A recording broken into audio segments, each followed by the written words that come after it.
Organização Mundial da Saúde acaba de reconhecer oficialmente o vício em games como uma doença.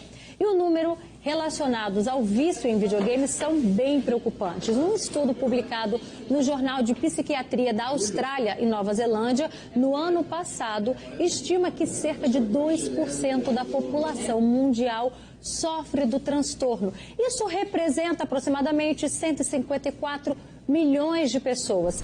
Em alguns países, como a China, que é o maior mercado de videogames do mundo, esse assunto, gente, é levado muito a sério. Crianças e adolescentes só podem jogar às sextas-feiras, finais de semana e feriado. E detalhe, só 1 hora por dia, de 8 às 9 da noite. É uma tentativa do governo chinês de coibir os exageros.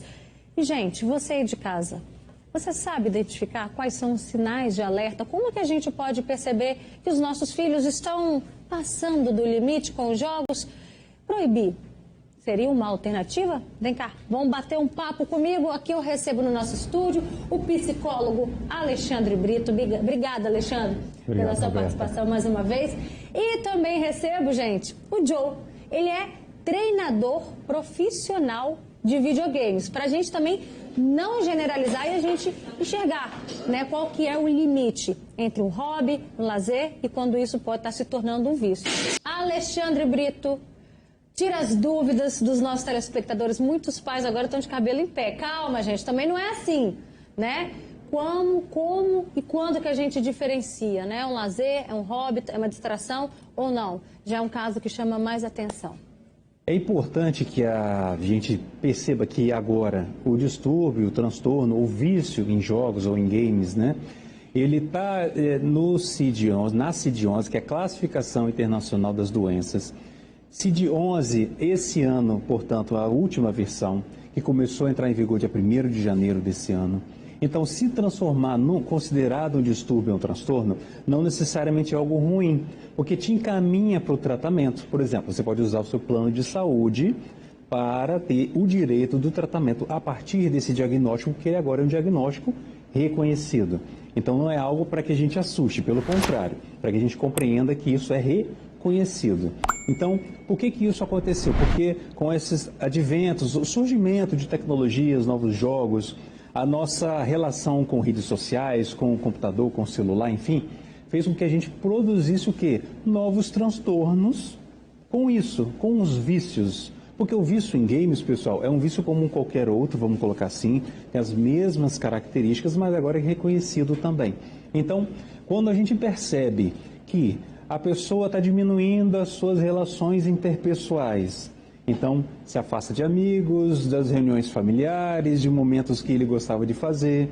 Quando a pessoa, mesmo que o jogo começa a te trazer algum prejuízo, algum dano, você continua jogando, isso também é um ponto que é importante a gente considerar, que isso se encontra também na Classificação Internacional das Doenças, que é desenvolvida pela Organização Mundial da Saúde.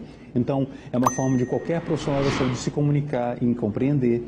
Então, esses pontos vão nos levando a entender que está se transformando em algo que gera um distúrbio e gera um transtorno. Então, o momento de atenção são esses, quando está causando danos, prejuízos, tanto sociais, quanto para estudo, quanto no trabalho, e você, mesmo te causando prejuízos, você continua e você não consegue ficar sem. É a famosa abstinência. Quando tem abstinência, pessoal, é porque você está numa dependência. Então, quando você tem algo que falta e você precisa daquilo, pode ser considerado, portanto, uma dependência. Alexandre, para o nosso organismo, esse excesso de jogo, dessa quantidade de horas, igual ele relatou aqui, 12 horas, por exemplo, né? O que isso pode causar no nosso organismo? Esse consumo de jogo faz com que você comece a ter como uma alimentação, comece a se tornar algo tóxico para o seu organismo. Começa a fazer mal para as suas funções. Às vezes tem jogadores que estão em transtorno, em vício, que não comem, não se alimentam, não param nem para ir no banheiro, não fazem nem laço social com o olhar, não olham nem para o outro. começa a ter prejuízos em várias áreas da própria saúde, não se cuida, às vezes deixa de estudar, enfim. Então, isso vai fazendo mal para o organismo. Pode ter vários sinais e sintomas, como enxaqueca, você pode ter problemas até de prisão de ventre, você pode começar a sentir dores, não só dores da posição de estar jogando, mas dores mesmo porque você não respira bem, dores porque você não está vivendo bem, dores porque você não está ali curtindo a vida, senão absorvido pelo jogo. É que nem o cigarro, você consome ele, mas ele também te consome. Essa é a grande questão de um vício em jogo. Então, o seu corpo, ele também é consumido ali.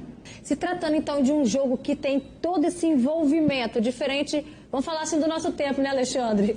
O que isso também, esse excesso dessa carga de adrenalina, o que isso pode fazer com aquela pessoa que fisicamente ela está ali sentada, ela não está caindo, né, voando, sei lá o que é que faz um jogo, mas o que isso pode causar na pessoa? Era exatamente isso que eu estava pensando enquanto a gente estava conversando sobre essa questão do jogo e ser um ambiente virtual. Mas veja bem, o ambiente é virtual, mas a sensação é real. O ambiente é virtual, mas a sensação é real. O que o corpo sente diante do jogo é real. As células, a circulação, os olhos, etc, o funcionamento do cérebro, tudo é real. A gente tem aquela experiência, você vê com asas voando, seja como for, mas a sensação ela não é falsa. Ela é tão real quanto você imagina, que é um jogo também de imaginação, que você está com no ambiente virtual. Então, isso pode causar estresse, pode causar fadiga, e efeitos dessa fadiga também pode levar o quê? O corpo à exaustão. Então, mesmo com o corpo em exaustão, porque a sensação é real, às vezes você continua jogando naquele ambiente virtual, mas com essa experiência real, quem é que vai pagar a conta? O corpo, as suas relações sociais, enfim, o seu sono, o comprometimento no trabalho ou nos estudos. Então, tudo isso pode causar danos no corpo, sim. E a gente tem que estar atento a isso para que o jogo seja o quê? Algo que traga ali mais descontração e uma superação do que um adoecimento, né? Olha só, tem uma pergunta aqui no nosso Facebook do Zé Elias, ele fala: eu durmo assistindo filmes e passa a fazer parte do filme sonho, ou seja, o filme vai para o sonho dele. Ele quer saber se isso é normal, Alexandre. É a mesma relação parecida com o que a gente está falando aqui do vício em videogame? Quando a gente sonha, a gente sempre usa fragmentos do dia anterior para construir o sonho.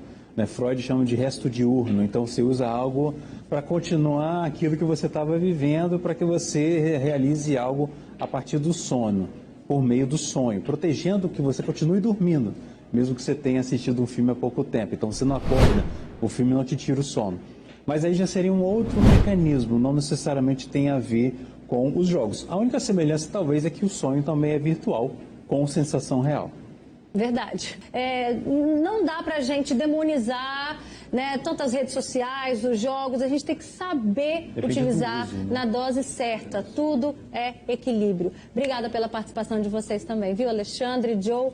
Então, que a gente tenha levado uma mensagem positiva para o pessoal de casa. Está aqui um exemplo, né, de equilíbrio. Obrigada. Joe?